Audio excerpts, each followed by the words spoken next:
Saya masuk akademi dengan diminta uang 60 juta. Sekarang saya sudah ngaji dan tahu itu dosa. Saya sudah tobat. Apakah haram gaji saya bekerja dengan ijazah sogok itu Pak Ustaz?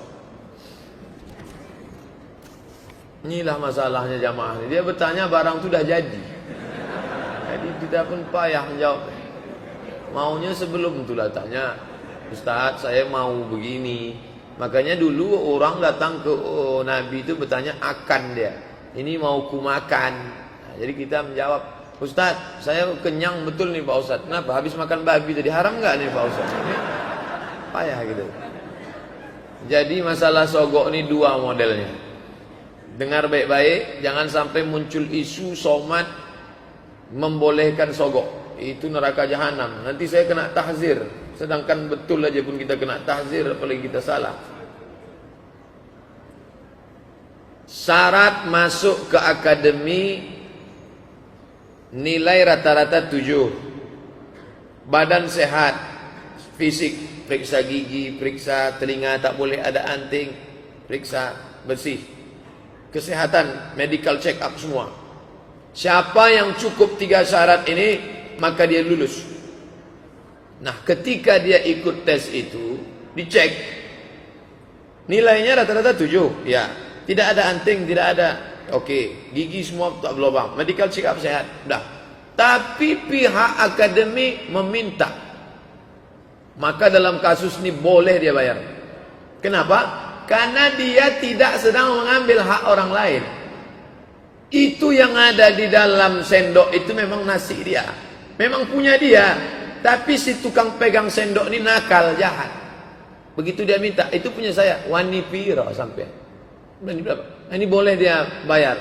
Kenapa? Karena kalau tidak dia bayar, ini akan diambil oleh si Manung Khalid, akan diambil oleh si Hutapea, akan ambil oleh si Raja Guguk. Ini bisa terjadi pada saudara kita yang menjadi guru honorer. Sekarang berapa banyak guru-guru kewalahan umat Islam. Guru-guru banyak di waktu pengangkatan dulu. Nah, ini penting. Yang tak boleh itu begini. Syarat nilai rata-rata 7. Mesti telinga tak beranting, gigi tak bolong. Tiba-tiba bisa ditutupnya ini dengan bayar. Kamu bayar 100 juta, gigimu yang bolong itu bisa kami sumbatkan. Telinga kamu tuh bisa kami buat seolah-olah tak ada anting. Dan nilaimu yang 6 ini bisa kami dongkrak. Itu haram. Nah, maka tentukanlah diri masuk kategori yang mana. Kategori yang mana saya ini. Nampak-nampaknya saya condong ke yang selamat aja lah Pak Ustaz. Bagaimana sistem keuangan dalam keluarga menurut Islam? Apakah memberi semua gajinya kepada istri atau berapa perlunya saja? Ya Rasulullah, ya Nabi sedang duduk di bukit Sofa, datang perempuan. Inna Aba Sufyan rajulun syahih. Sesungguhnya suamiku Abu Sufyan orangnya pelit, kedekut, kaya tapi pelit.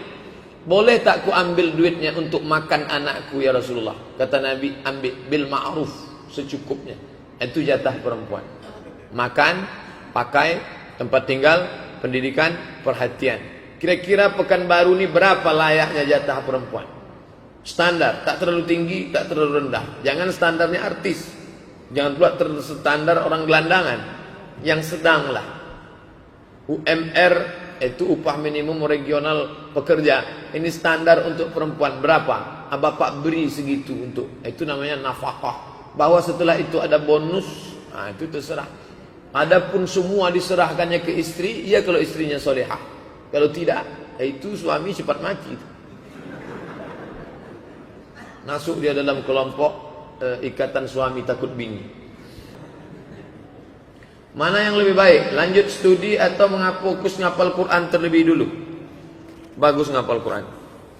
Andailah musim boleh diulang balik, tentu saya ngapal Quran dulu baru ke Mesir. Hafal Quran kita dulu bagus. Cara berpikir kita, terstruktur otak kita. Dan banyak orang-orang hafal Quran itu tak pikun. Karena otaknya bekerja terus. 1 hari 2 juz. Cara berpikirnya. Nah ini bagus. Nah, oleh sebab itu anak kemanakan saya Saya ingin bercita-cita mereka kalau boleh janganlah macam Ustadz Somad yang tak hafal Quran. Tapi kalau bisa anak cucu kita hafal Quran, bagus. Setahun pondok Padanaran yang di Jawa itu setahun program. Masukkan, bagus. Saya menggunakan kartu kredit bank konvensional. Kartu kredit itu hanya saya gunakan untuk beli barang cicilan 0%. Jadi tak pakai bunga. Dan saya pakai tagihan selalu sebelum jatuh tempo, biar tak kena bunga. Seandainya saya tetap pakai kartu kredit, apa saya kena dosa Pak Ustaz? Pindah ke bank syariah. Bank Riau Syariah Kepri, Bank Mandiri Syariah, kalau dia punya program kartu kredit. Andai tak terelakkan, tidak ada dosa. Karena sama macam orang numpang transfer saja. Tolong kirim duit ke saya Pak Ustaz. Ya. Tafakuh jual buku, orangnya di Bandung, di Jakarta. Transfer gimana? Kebetulan dia pakai konvensional, orang itu dia transfer. Maka hanya sekedar numpang lewat saja. Saya alhamdulillah agak lega sekarang, karena kami sekarang pakai bank BRI Syariah. Dulu beberapa tahun itu transfer gaji saya dari UIN Kementerian Agama dengan Bank Mandiri. Tapi bunga tak pernah diambil, hanya sekedar numpang lewat saja. Karena tak mungkin pegawai itu ngantar ke rumah. Nah, itu sekedar numpang lewat. Andai ada bunganya tak boleh dipakai. Nah, serahkan ke lembaga yang dinikmati orang banyak, panti jompo, anak yatim, fakir miskin, masjid. Niatnya bukan untuk sedekah, niatnya mengembalikan uang umat kepada umat. Tempat saya masih ada tradisi bakar menyan sebelum berdoa. Misalnya sebelum doa bersama, bagaimana hukum bakar menyan? Kemarin waktu Habib Syekh datang, pertanyaan-pertanyaan yang tak terjawab waktu Habib Syekh datang, yang kemarin segini, itu sudah saya jawab di Masjid Raya Senapelan. Kita buatkan videonya. Nah, jadi bapak yang waktu itu buat pertanyaan banyak, semuanya sudah kita jawab. Nanti akan diuploadkan. Kalau sudah selesai diedit, akan diuploadkan ke fanpage YouTube, akan diuploadkan. Nah, turun kita ke bawah waktu itu di depan Habib Syekh kan banyak. Bukhur namanya. Bukhur itu asap. Asap itu terdiri dari dua. Yang pertama getah kayu. Getah kayu itu menyan.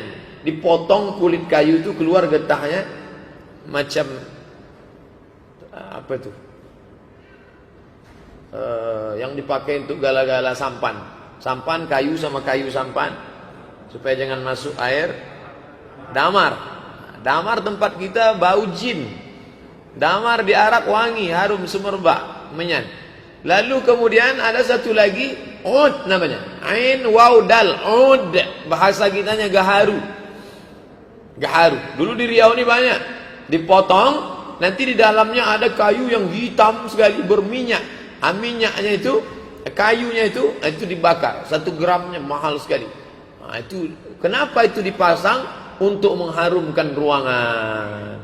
Perempuan yang mau nikah itu kamarnya diharumkan. Orang Arab Bukhur. Di Mesir pagi-pagi jam 6 pagi habis sholat subuh itu di pasar orang bakar menyan. Saya pertama lewat di pasar di Mesir, mereka manggil jin juga rupanya. Rupanya bakar menyan itu untuk pengharum ruangan. Jadi kalau dia bakar itu untuk pengharum ruangan tak masalah. Tapi kalau dia meyakini doanya itu sampai ke alam arwana dibawa oleh asap menyan, di situ masalah. Jadi gimana sikap kami Pak Ustadz? Besok balik kampung pas mau Idul Fitri tanya yang bakar, Pak, ini untuk pengharum ruangan atau ngantar doa ke alam arwana? Kalau kata dia doa kita ini sampai kena asap ini, siramkan air ke asap. Kalau berani. Ustadz, mudahan Ustadz dalam keadaan sehat. Amin. Ini Ustadz Anda mau nanya, saya menyukai seorang laki-laki, berarti perempuan. Tapi saya nggak tahu apa dia suka sama saya apa tidak. Saya bingung Pak Ustadz. Buka www.somadmorocco.blogspot. Kalau mau dapat langsung tulisannya, caranya mudah. www.google.com. Setelah terbuka Google, tulis di situ SOMADMOROCCO.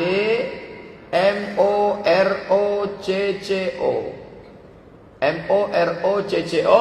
Setelah itu buatlah di ujungnya menawarkan. Nah, itu keywordnya, menawarkan. Nanti dapat tulisan saya, judulnya, dapat tulisannya.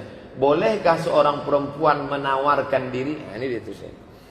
Bolehkah wanita melamar pria? Melamar tulis. Menawarkan boleh, melamar. Ini tulisan sudah diupload 29 November 2011. Tulisan ini sudah saya masukkan 6 tahun yang lalu. Karena ada seorang jamaah bertanya, Pak Ustadz, itu orang baik betul, naksir saya sama dia. Boleh saya nyatakan saya cinta kepadanya? Boleh bersyarat kalau laki-laki itu amanah. Tapi tak langsung dengan keluarganya, dengan temannya. Aku ingin nikah dengan anak ibu yang ganteng itu. Mau tak dia sama saya? Tapi orang tua amanah. Tapi kalau mulut dia ember, jangan, nanti malu. Begitu selesai langsung di-update-nya. Si Anu suka padaku. Kasihan deh lu. Apa tak bengkak enggak gitu kan? Boleh menawarkan diri kepada laki-laki yang amanah. Dalilnya mana?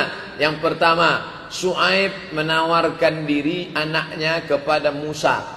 Kedua, Khadijah menawarkan dirinya kepada Muhammad sallallahu alaihi wasallam. Speak up, ngomonglah. Jangan tahan di hati, nanti menggumpal jadi kristal.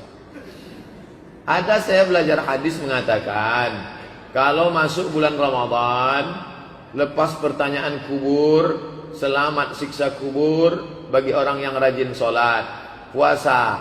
Pertanyaannya, apakah setelah hari raya malaikat bertanya lagi? Hadis ini tidak bisa dipahami secara tekstual. Futihat abwabul jannah, dibuka pintu surga. Ghulliqat abwabun nar, ditutup pintu neraka. Wasuffidat asyayatin, setan-setan dibelenggu. Orang yang dikubur berhenti ditanya. Itu maknanya busyra, kabar gembira supaya kita beramal soleh. Itu makna. Begitu disebut para ulama. Di antara yang mengatakan begitu Imam An-Nawawi dalam kitab Al-Minhaj Syarah Sahih Muslim Ibnu Al-Hajjaj. Maknanya kabar gembira. Setan dibelenggu, bukan setan itu dibelenggu. Karena kalau setan dibelenggu tak akan ada rumah makan hantu. Rumah makan hantu yang kepala tertutup, kaki terbuka. Itu kan ada setan. Apa sebabnya?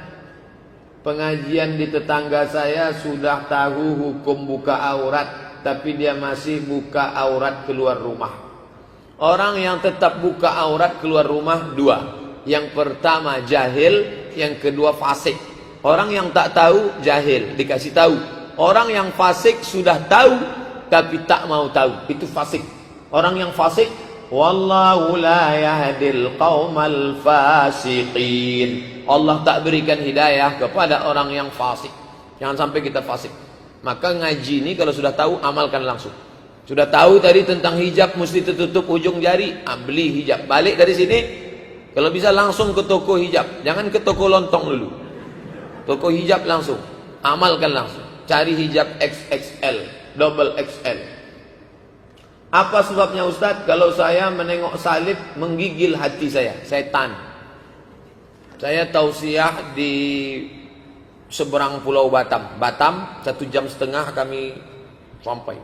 Tapi tak terasa 1,5 jam. Karena film yang diputar tenggelamnya kapal Panderwi. Meleleh air mata penonton menengok Zainuddin meninggalkan hayat. Apa sebabnya? Kata ibu itu mirip macam ini. Saya terlalu terbayang salib, nampak salib. Jin kafir sedang masuk. Karena di salib itu ada jin kafir. Dari mana masuknya jin kafir? Karena ada patung. Kepalanya ke kiri apa ke kanan? Ada yang ingat kan? Itu ada jin di dalam. Jin kafir. Di dalam patung itu ada jin kafir. Makanya kita tidak boleh menyimpan patung. Jin kafir itulah yang mengajak. Makanya kalau keluarga kita di rumah sakit, di dalamnya ada jin kafir itu, tutup. Tutup itu. Kalau sampai dia sakratul maut, kita tak ada di situ. Dia sedang diajak jin kafir. Berhasil. Berapa keluarga orang Islam yang mati dalam keadaan su'ul khatimah. Dipanggil ini, haleluya. Mati kafir. Nauzubillah. Nauzubillah. Selamatkan orang Islam. Jangan sampai mati su'ul khatimah. Kalau kau tak sanggup mengkafirkan dia waktu hidup, kafirkan dia menjelang kematiannya. Tak juga sanggup, antar dia ke makamnya pakai ambulan C, lambang kafir. Balik dari sini beli pilok, hapus itu, ganti bulan sabit merah. Bagaimana cara membayar fidyah puasa Ramadan selama 1 bulan? Dibayar kepada 1 orang atau banyak orang? Cara pertama, ajak orang tu makan. Orang miskin, ya aku tak bisa puasa nih, ayo makan sama saya. Makan pagi sama, makan siang sama, makan malam sama, 3 kali makan. Itu cara pertama. Cara yang kedua, kasih dia beras nisfu sa'. Nisfu sa' 1,5 kilo. Ini beras untuk sendiri 1,5 kilo.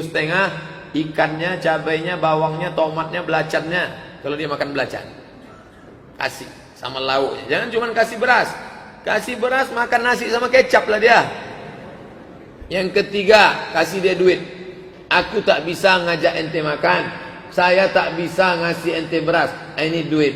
Duit standar makan orang 3 kali di Pekanbaru nih. Makan pagi, makan siang, makan malam.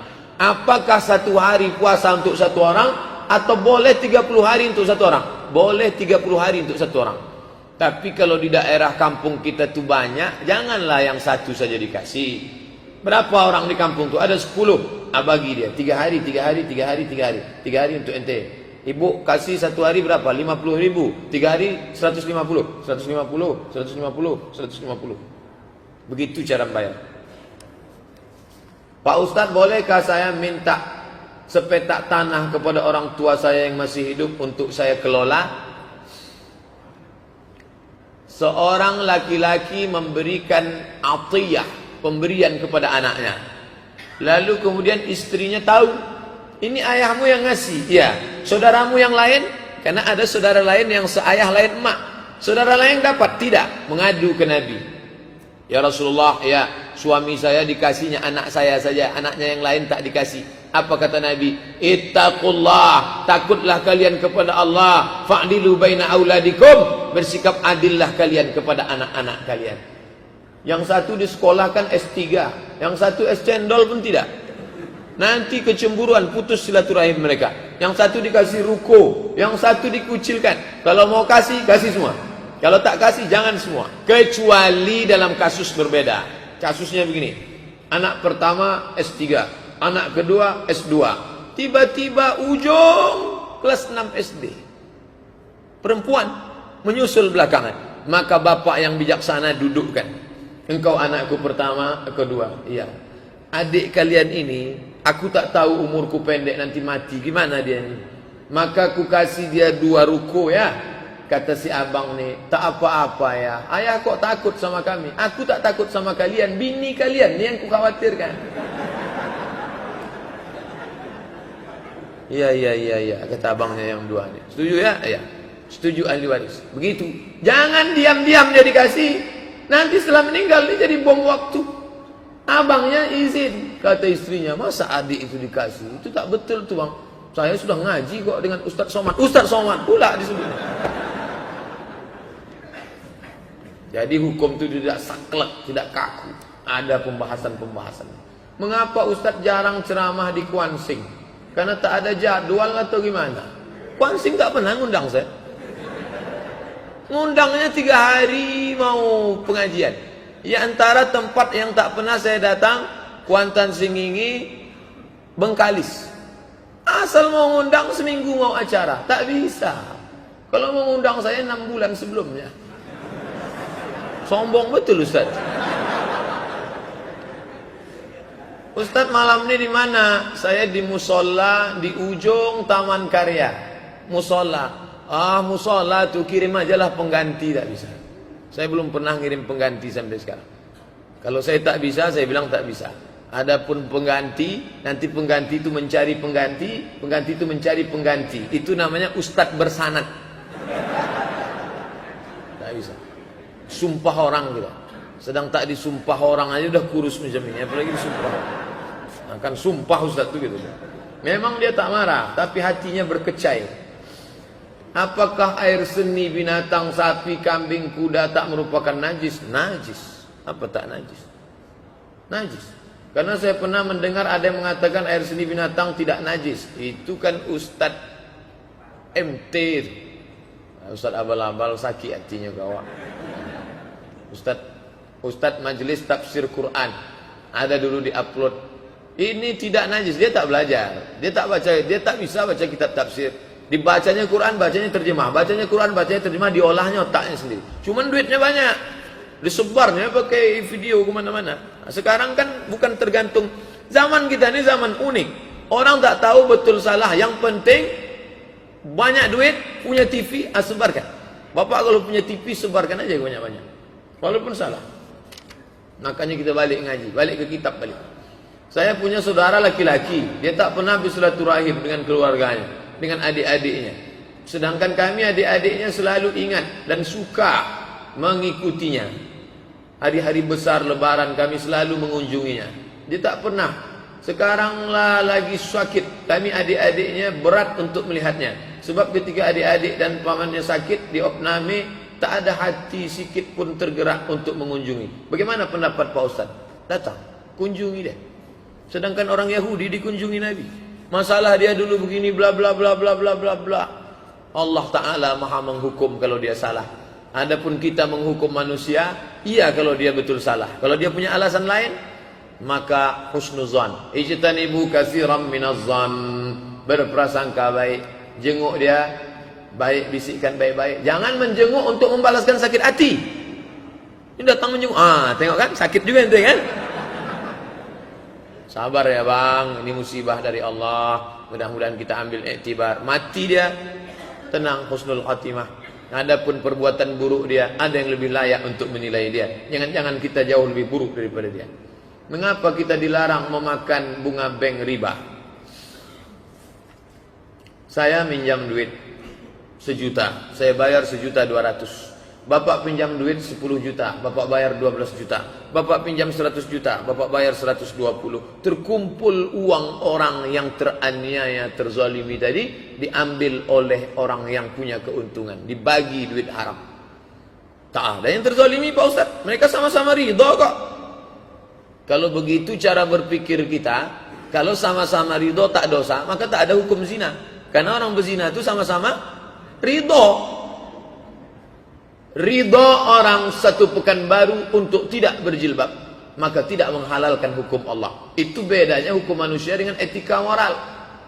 Ketua sidang parlemen memukul palu, mengatakan bahwa laki-laki dengan laki-laki boleh menikah. Apakah anggota parlemen setuju? Setuju. Islam tak bisa. Kalau Allah katakan haram, sepekan baru mengatakan halal, dia tetap haram. Inilah yang terjadi sekarang. Sekelompok orang, profesor, doktor, kiai, haji, buya, ustad, dukung terus channel Hijrah Reaction. Terima kasih. Menghalalkan hukum Allah Subhanahu wa taala.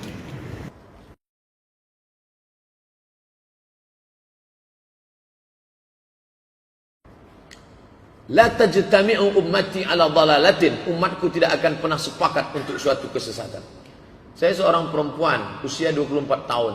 Saya dijodohkan orang tua dengan seorang laki-laki. Saya tak mau. Karena saya tahu perilaku laki-laki itu sangat jelek. Saya pernah mau diperkosanya 2 kali. Untunglah Allah masih sayang sama saya. Sudah saya ceritakan masalah tersebut kepada ayah saya. Tapi ayah saya tetap tak peduli. Apakah saya berdosa menolak perjodohan itu? Kalau saya lari dari rumah, apakah saya berdosa? Janganlah lari dari rumah. Nanti kalau saya katakan boleh, anak ini betul-betul lari, hilang saya dicari orang. Wa amruhum syura bainahum. Orang beriman memutuskan perkara dengan musyawarah. Mungkin ayah tadi sudah tua, mungkin ayah tadi sudah termakan budi. Diam-diam selalu dia minum warung kopi dengan anak lajang ini. Supaya dia menolak. Abang kan ada, adik kan ada, pakcik kan ada, paman kan ada. Makanya wali perempuan itu 3 arah. Perempuan di tengah, ada wali di atas, ayah, datuk. Ada wali di samping, pakcik, abang ayah, adik ayah. Ada wali di bawah, abang sama adik. Dudukkan mereka sama-sama. Bang, dek, pakcik, ini ayah tak mau nerima. Aku bersumpah demi Allah, wallahi tallahi billahi dia pernah memperkosa aku. Sampai hati kalian akan menikahkan aku dengan dia. Musyawarahlah bersama. Jangan sikit-sikit lari, sikit-sikit lari. Memang kuat lari. Tak bisa, lari-lari aja. Musyawarah, duduk bersama. Bapak ni pun kenapalah dipilihnya pula anak. Begitu banyak anak-anak lajang di FSRMM, di Irma. Hanya. Iza ja'akum man tardawna dinahu. Kalau datang kepada kamu laki-laki yang kamu suka agamanya, wa khuluquhu baik akhlaknya, fazawijuhu, nikahkan dia. Ini orang mau memperkosa, kenapa mau nikahkan sama dia? Kapan masanya suatu ayat itu digunakan untuk saat ini, dan kapan suatu ayat itu hanya berlaku sebagai bahan pelajaran di zaman dulu? Sebab saat ini jika ada suatu kejadian lalu dikaitkan dengan satu ayat, tapi jika ditanyakan kepada ustaz dan guru lain, mengatakan ayat itu berlaku pada zaman Nabi, tak berlaku lagi di zaman sekarang. Ada orang minum kamput jam 8. Minum kamput jam 8. Ente kenapa minum kamput jam 8? Yang penting jam 12 nanti kan tak mabuk. Mana ayatnya? La taqrabus salah. Jangan engkau dekati salat. Wa antum sukara. Waktu kau sedang mabuk. Artinya kalau sedang tidak dekat salat boleh mabuk. Jam 8 mabuk dulu bro. Jam 9 mabuk. Nanti udah dekat-dekat mau salat baru kita tak mabuk. Ayat ini tak berlaku lagi sekarang karena ayat ini sudah mansukh. Di mana bisa kami baca itu Pak Ustadz? Usul fikih. Usul fikih dulu dipelajari. Qawaidul fikih, usul fikih, fikih muqaran, fikih ibadah, fikih muamalah, fikih munakahah, fikih siasah. 7 untuk memahami fikih. Sekarang pelajaran-pelajaran ini dipotong, disunat. Umat ini menjadi jahil. Akhirnya dia baca Quran, dia pahami sendiri. Oh ternyata boleh kita mabuk kalau tak dekat sholat. Mabuk dulu Sesat menyesatkan. Bolehkah kita mendepositokan uang di bank syariah? Boleh. Namanya tidak deposito. Pak, Bapak mau nyimpan uang di sini? Iya. Bapak mau pilih akad wadiah apa mudharabah apa murabahah? Kalau mudharabah bagi hasil, kalau murabahah permodalan, kalau wadiah titip aja. Kalau akadnya wadiah tidak akan bertambah karena tidak diinvestasikan. Pahami dengan baik. Dulu itu dikaji dalam satu fikih, namanya fikih muamalah, tentang nikah munakahah, tentang masalah politik fikih siasah. Fikih aja terbagi berapa? Fikih ibadah, fikih munakahah nikah, fikih muamalah ekonomi Islam. Sekarang dipotong itu semua. Alhamdulillah pulang adik-adik kita yang pakar-pakar fikih, Ustadz Hasbullah spesialisasi bidang fikih muamalah, Dr. Mawardi usul fikih, Ustadz Samsudin Muir fikih ibadah. Ini alhamdulillah. Maka hadiri kajian-kajian mereka, bukan catatan khusus, datang ngaji. Udah spesialisasi semua kita. Alhamdulillah. Bolehkah kita nerima beasiswa dari Kementerian Keuangan seperti LPDP? Boleh. Dalilnya apa? Itu hak kita.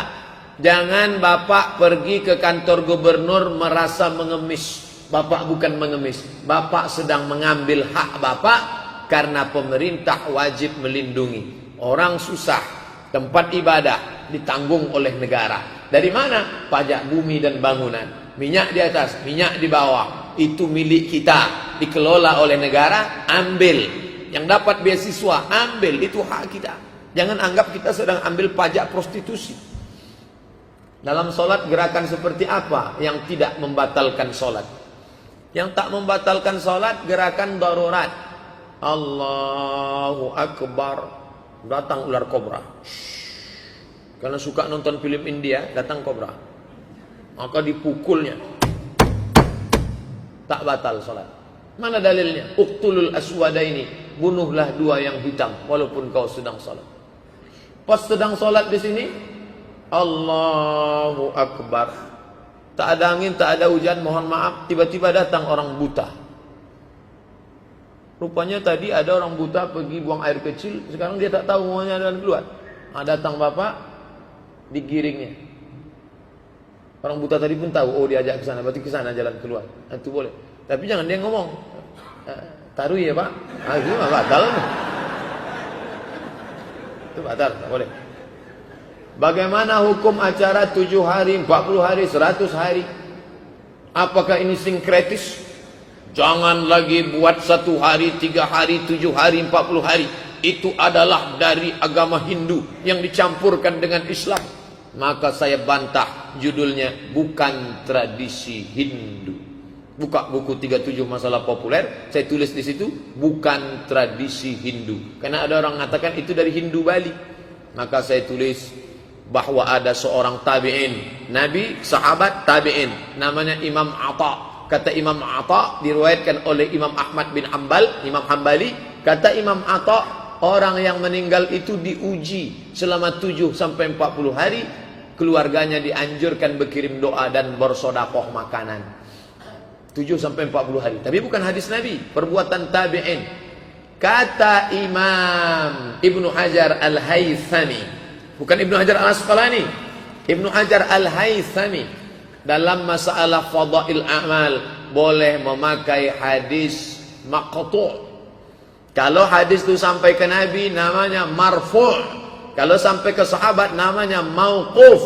Kalau sampai ke tabi'in namanya maqtu'. Bersedekah 40 hari 40 malam itu bukan marfu', bukan mauquf, tapi maqtu'. Yang mau buat tak apa-apa, yang tak mau buat pun tak apa-apa. Jangan sampai orang miskin ngutang bubur kacang hijau. Kita yang bawa makanan semestinya, bukan kita yang memakan harta orang susah. Tapi kalau ada anak orang kaya, dibuatnya nasi kotak, lalu dia umumkan, Bapak Ibu sekalian, tetangga kerabat andai tolan, ini bukan harta anak yatim, ini bukan harta warisan bapak kami, ini adalah murni sedekah saya anaknya. Saya pulang dari Pekanbaru mau berbagi, makanlah. Apa tak tahu kalian di saya ini orang kaya?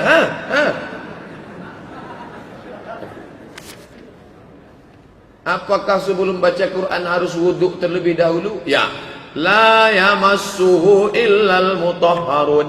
Tak boleh dipegang kecuali orang yang suci. Mohon penjelasan tentang tafsir surat Al-Waqiah ayat 79. Akan datang kalau bertanya sama saya, tolong tuliskan ayatnya. Saya ini bukan ustadz hebat-hebat betul yang tahu ayat ini surat ini, ayat ini surat ini, ayat ini surat ini. Pak Ustaz buka nampak ustadz tuh bodoh.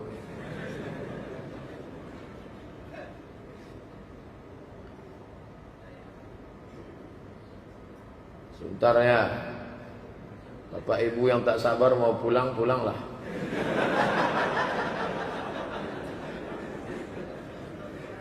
Ayat 79. Mana tahu mau mengantar anak sekolah.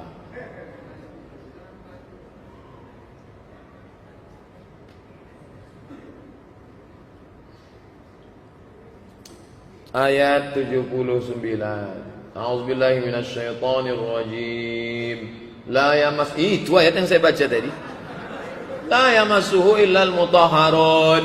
Tidak diboleh dipegang kecuali yang suci. Itu kan Al-Quran di Lauhil Mahfuz Pak Ustaz. Yang tak boleh megangnya malaikat, yang boleh dipegang hanya boleh malaikat. Itu penafsiran Daud Zahiri. Adapun Hanafi, Maliki, Syafi'i, Hambali 4 mazhab, maka orang yang memegangnya mesti berwudu. Adapun perempuan haid tak boleh megang Quran, tak boleh bawa Quran, tak boleh baca Quran, tak boleh tawaf, tak boleh puasa, tak boleh sholat, tak boleh di masjid. Kalau ada ustadz lain yang mengatakan boleh aja tuh, kita akan tanggung jawab di hadapan Allah. Tapi saya tak melarang ikut pendapat dia. Ngaji sama Ustadz Fulan, ngaji sama Ustadz Fulan.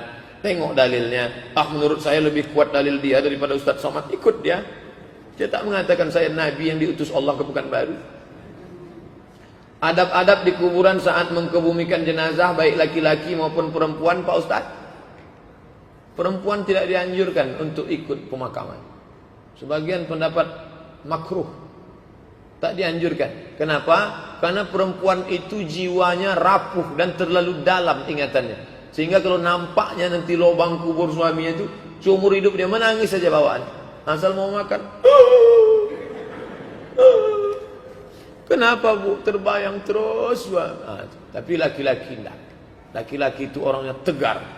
Jangankan meninggal, masih hidup pun tegar. Laki itu tegar. Saat berdoa, bagaimana adabnya Pak Ustaz? Li'ai yajlisa ahadukum ala jamratin minan nar. Duduk kamu di bara batu api neraka. Fatuhriqu siyabahu, terbakar pakaiannya sampai kulitnya terbakar. Khairun, lebih baik min an yajlisa ala qabrin, daripada duduk di atas kubur. Jangan duduk di atas kubur, jangan menginjak kubur. Yang paling afdal menenteng sendal waktu lewat di atas kubur, dianjurkan. Tapi kalau khawatir kaki tertusuk duri kena batu, boleh pakai sendal. Tapi ada nanti nampak orang menenteng, itu adab. Tapi kalau dia khawatir nginjak, tempat kita tak khawatir nginjak paku, tai sapi banyak. Nah, maka pakailah sendal. Tapi menginjak jangan sampai. Pemakaman, mengantar ke pemakaman bagus, tapi menginjak haram. Ini sekarang orang menginjak makam, menduduki makam, dan menjadikan makam sebagai asbab. Duduk di makam, menginjak makam, asbab makam. La ilaha illallah. Tak boleh, haram. Saat berdoa, sebagaimananya tukang doa, posisinya apa, menghadap kiblat atau cukup menghadap kubur? Menghadap kiblat. Ini kepala. Kalau menghadap kiblat, ini kepala. Kepala ini kaki. Maka di sini dia menghadap ke kiblat. Badannya di sini, kepalanya menghadap ke kiblat. Menghadap ke kiblat. Andai dia membelakangi kiblat, ya tak apa-apa. Solat yang tak boleh membelakangi kiblat. Adapun berdoa, afdal tak afdal. Jangan satukan antara afdal tak afdal dengan sah tak sah. Perkenalkan, ana merupakan salah seorang mahasiswa tingkat akhir di salah satu perguruan tinggi di Pekanbaru. Bagus. Mahasiswa mau ngaji itu alhamdulillah. Kalau ada orang tua ngaji, memang sudah layak, bagus. Begini, ana tinggal di Pekanbaru ini ngontrak bersama satu orang sahabat ana. Tepatnya kami ngontrak di rumah saudara sahabat anak itu. Di rumah itu dia juga kakak adik kandung yang selalu tidak akur, selalu bermusuhan dan saling membenci. Pada suatu hari, panjang ceritanya nih Bu. Pada suatu hari terjadilah perkelahian hebat antara keduanya sehingga sampai mendatangkan polisi untuk penyelesaiannya. Sengaja kami yang ngontrak di rumah itu merasa tidak nyaman karena ada satu pihak yang membuat kami tak nyaman. Ketika kami pulang kampung, orang tua kami ceritakan mengenai kejadian tersebut sehingga orang tua kami membantu kami dengan memberikan semacam obat-obatan untuk menyatukan kedua adik kakak yang saling akur tadi. Tapi obat itu didapat dari orang pintar, dukun. Man ataka hinan, siapa yang datang ke dukun, fasaddaqahu bima yaqul, ambil rambut abangnya, ambil rambut adiknya, nanti dibakar, disatukan, dibaca jampi-jampi, masukkan ke air minumnya, habis itu dia akan akrab. Kenapa dia bisa akrab? Jin masuk ke dalam hatinya, akrab. Jin yang memisahkan, yufarriquna bihi bainal mar'i wa zawji, memisah orang suami istri, memisah orang adik beradik. Yang satu lagi, menyatukan yang sedang bermusuhan, mahabbah. Kan baik Pak Ustaz, apa salahnya? Ibu lagi ngapain Bu? Nyuci pakai apa? Koncing kudo. Namanya baik, mencuci, tapi pakai najis tak bisa. Innallaha thayyibun la yaqbalu illa thayyiban. Ingat, banyak orang sekarang terkecoh dengan jin, dengan hantu segala macam. Ingin mendamaikan, ambil kukunya, ambil air liurnya, ambil ini dibacakan. Tak boleh. Setan, hantu. Satu lagi Pak Ustaz, iyalah. Tolong doakan kami semoga lancar dan mudah dalam menyelesaikan tugas akhir, insyaallah. Kuliah di Indonesia, dosennya orang Indonesia, pakai tradisi Indonesia, bawalah roti mari ke situ.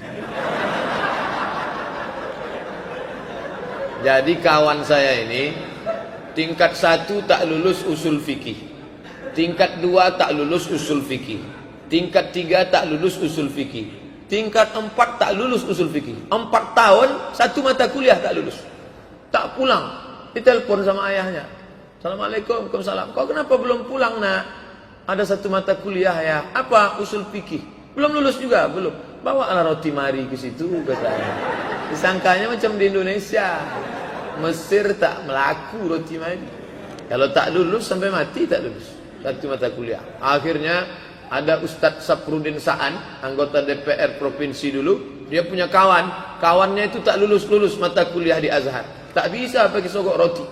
Di pakunya diktat itu, pakunya digantungkannya di leher. Mata kuliah ini memperlambat nikah dan pulang kampung. Hazihil maddah tuakhiruz zawaj war rujuk ilal balad. Berjalan dia di Azhar, dipanggil sama Syekh Azhar. Apa mata kuliahnya? Lulus, pulang. Tanya sama Ustaz Saprudin saya. Tapi saya enggak, saya tak begitu. Saya lulus karena memang belajar. Yang nanti satu cerita tentang diri dia tu. Tak. Apa hukum gadai Pak Ustaz? Gadai boleh. Makanya dalam fikih ada namanya bab rahnun, gadai. Pak, saya minjam duit bapak ya. Ya, nanti saya bayar tanggal 1 Januari. Itu namanya dain, hutang. Pak, saya minjam duit bapak ya. Berapa? 10 juta. Ini surat tanah saya. Kalau sampai tanggal ini saya tak bayar, senilai 10 juta ini ambillah. Itu namanya gadai. Kalau pinjam tak ada jaminan. Kalau ada barang jaminan namanya gadai. Yang jelas terdapat bunga seperti gadai BPKB. Kullu qardin jarra naf'an fahuwa riba. Setiap gadai pinjaman yang mengambil keuntungan maka dia riba. Kugadaikan surat kapling sawit saya 2 hektar ya. Ya. Selama duit tak balik, hasil diambilnya terus. Karet gotah, sawit, kelapa hibrida, riba. Kullu qardin jarra naf'an fahuwa riba. Tapi udah tradisi kami dari nenek moyang Pak Ustaz. Apakah nenek moyang menghalalkan? Enggak. Apa hukum leasing? Duit sama duit riba. Duit dengan barang tidak riba. Somat Maroko kredit, enter. Baca tulisan baik-baik. Bagaimana hukum hasil kerja di tempat yang riba itu Pak Ustaz? Hasil dari riba ya riba.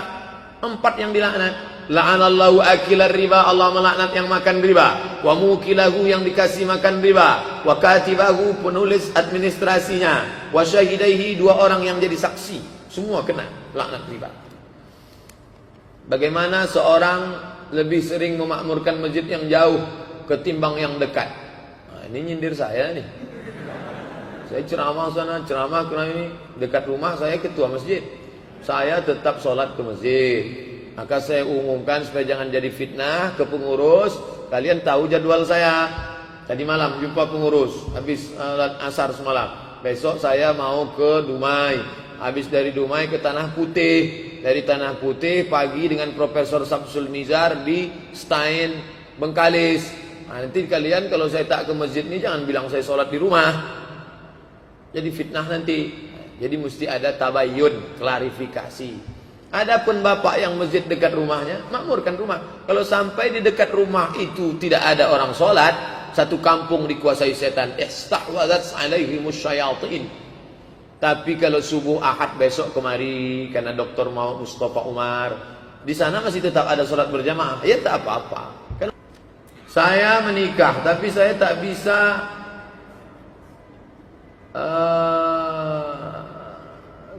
menerima kenyataan bahwa istri saya tidak suci. Bagaimana cara mengobati kekecewaan itu Pak Ustaz? Ditulis dalam kitab Fikih Sunnah Sayyid Sabiq.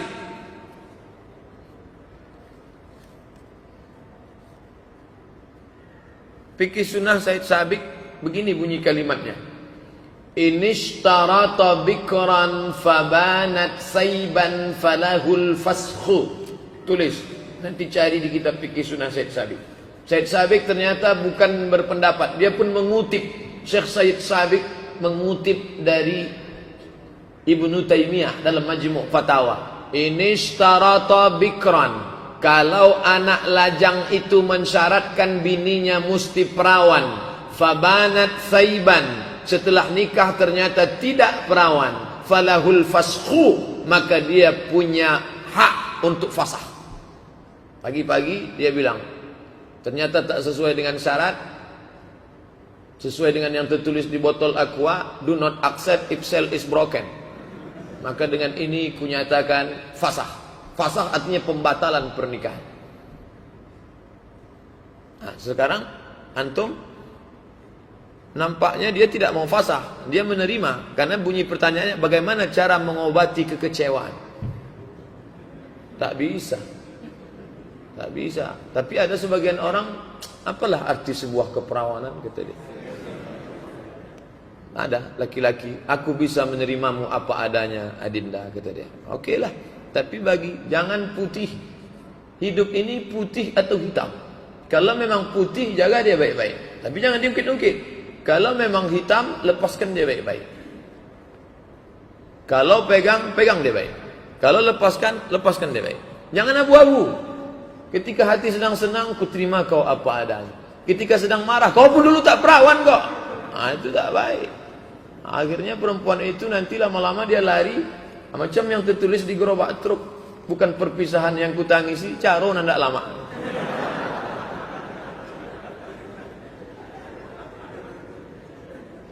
Saya cinta, tak ingin berpisah karena sekarang sudah punya anak. Kalau sudah punya anak tak ada cerita lagi.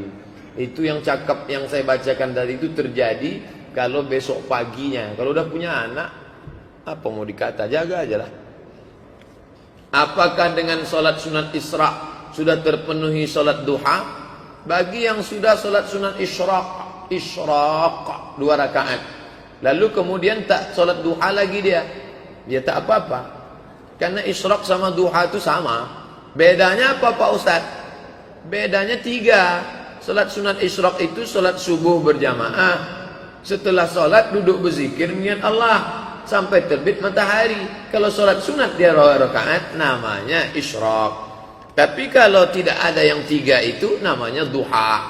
Misalnya ibu solatnya di rumah, mau berangkat kerja, solat 2 rakaat itu namanya duha.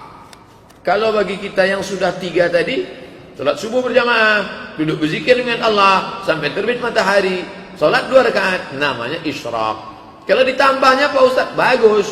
Habis solat Isyraq, pas bubar nanti solat duha dia lagi, bagus, tak salah. Berapa batasnya? Tak ada batas. Karena riwayat Aisyah, summa yazidu masya'a, Nabi menambah semau dia. Ini hari libur, besok libur, solat banyak, baik, amat sangat baik, tak salah. Saya sering melihat jamaah solat tak pakai mukena, tapak tangannya keluar, apa boleh? Batalat salatuhu. Begitu dalam fatwa ulama. Orang perempuan yang solat nampak tangannya, maka batallah solatnya. Dia mesti ulang. Kami tengok Pak Ustaz, jamaah-jamaah India itu pakai sari saja, nampak tangannya. Jangan tengok solat orang umum, orang awam, orang jahil. Makanya ulama kita sudah paling bagus di dunia ini. Coba tengok di Masjidil Haram, Masjid Nabawi, siapa yang pakai mukena, hijab yang panjang? Orang Indonesia. Itu ijtihad ulama kita, mukena itu. Cuman yang jadi masalah orang kita ini pakai mukena waktu solat aja. Buka solat, dibukanya mukena, digulungnya dalam tas kecil. Pakai hijab, kain penutup. Kalau berdiri dia, tangannya turun, tertutup tangan. Kalau berdiri, dipakaikan kain ini di atas kepala, turun dia ke bawah, tertutup ujung jari. Agak-agak tertutup ujung jari. Kalau mau beli yang sudah jadi, beli ukuran XL, XXL. Beli. Ustaz kok tahu? Saya sudah tengok ukuran. Yang tertutup ujung jari kalau tegak itu XXL. Maka nanti ketika dia Sami Allahu liman hamidah. Tapi kalau jilbabnya yang segini, Sami Allahu liman hamidah, nampak tangannya, batal salatnya. Nah, ini tentang masalah menutup aurat. Bukan kata saya tuh, itu fatwa ulama. Ceritakan asal usul orang Cina Pak Ustaz. Cina. Jadi Adam, Idris, Nuh. Adam, Idris, Nuh. Pada zaman Nabi Nuh matilah manusia tadi, tinggal 3 orang. Satu namanya Sam, satu namanya Ham, satu namanya Yafis. Sam itulah bapaknya Yahudi dan Arab. Sam, maka disebut mereka dengan Semitic language. Semit, bangsa Semit. Sam. Ham itulah Afrika yang berkulit hitam. Ham, hitam. Sedangkan Yafis itulah Mongol, Cina, itu Yafis. Ada nama jamaah kita Pak Yafis. Nah, itu Sam, Ham, Yafis. Tinggal 3. Dari mana Ustaz baca ini? Nama kitabnya Al-Bidayah wan Nihayah. Ditulis oleh Imam Ibnu Katsir. Ibnu Katsir yang punya tafsir itu Pak Ustaz. Ya, Ibnu Katsir yang punya tafsir, dia punya buku sejarah namanya Al-Bidayah wan Nihayah. Sudah diterjemah ke bahasa Indonesia. Bagus. Lalu kita Pak Ustaz, kita ini yang mana? Sam, Ham, Yafes. Cucu cicit Sam, India. Cucu cicit Yafes, Cina. Nikah India ini dengan Cina, lahir anak, diambilnya yang buruk-buruk. Kulit diambilnya kulit India. Mata diambilnya mata Cina. Rambut diambilnya rambut Cina. Hidung diambilnya hidung Cina.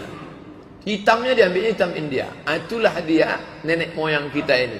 Laos, Kamboja, Vietnam, Thailand, Indonesia, Malaysia, Brunei Darussalam. Cina tidak, India tidak.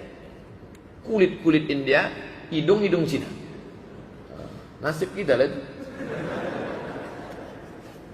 Saya mahasiswa usuluddin. Usul artinya dasar, fondasi. Din agama. Usuluddin dasar agama. Di situ ada 3 jurusan. Tafsir hadis, akidah filsafat, perbandingan agama. Mengapa di Indonesia tidak membuat program islamisasi mengajak orang kafir masuk Islam? Sedangkan agama Kristen sudah membuat program kristenisasi. Ya dana, ya dana, ya dana, ya dana. Itu judul lagunya. Masuk kita ke kampung Talang Mama yang Kristen, jalannya mulus, semenisasi. Pipa air ada, program air bersih. Gereja cantik, 3 cirinya. Jalan semenisasi, ada air bersih, gereja cantik. Islam tak ada. Oleh sebab itu keresahan adik kita mahasiswa kalian mesti balas. Setelah kalian nanti jadi pejabat, jadi orang, kalian balas sakit hati. Itulah yang kita presentasikan kemarin.